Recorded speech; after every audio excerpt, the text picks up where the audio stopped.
Alright, so before I actually dive into question number 1, I want to actually explain a little bit about the balancing out the chemical equations or manipulating it in a way. So let's just go to the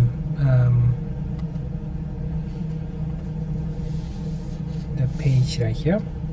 I hope you can actually see this one. So here.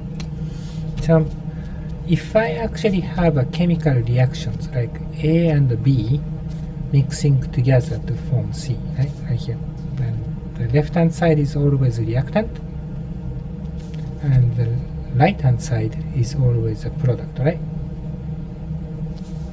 And this reaction may produce the energy of 200 kilojoule, right? Then I can actually multiply everything by 2, so 2A and 2B mixing together to form 2C, right? Everything A and B and C, all reactants and all products, I just multiply everything by 2. Then this reaction right here, because it's scaled by 2, this reaction is going to give out the 400 kilojoule. Now I can also change the swap the reactant and product.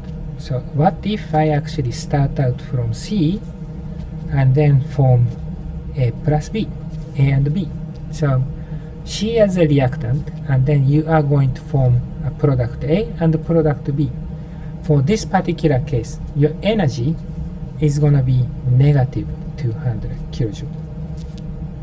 Remember that all of these units are actually mole per mole. So 1 mole of A and 1 mole of B produce 1 mole of C. 1 mole of C produce 1 mole of A and 1 mole of B. And that reaction is negative 200 kilojoule. The reason why that if you actually swap the product and reactant, you're gonna get negative sign. So let's just think about that one for now. So A plus B becoming C, and then C becoming A plus B, right? That's gonna 200 kilojoule and then minus 200 kilojoule, right? So notice that I always line up these arrows so that I can actually draw this dash line here. And then what happens if I add these things? Add all of these things on the left hand side, add all of those stuff in the right hand side. A plus B plus C becoming A plus B plus C.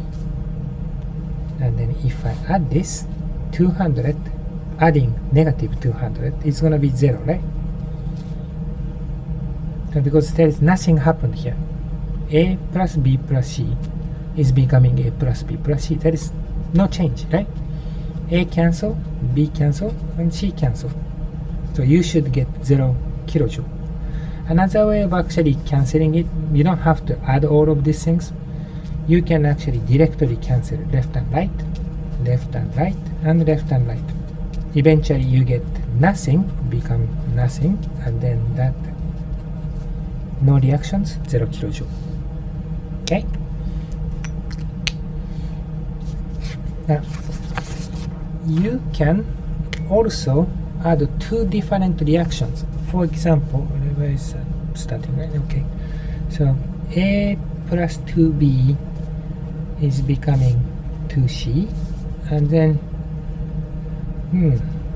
C becoming 2D. And then what I really want, is A plus 2B is becoming 4D.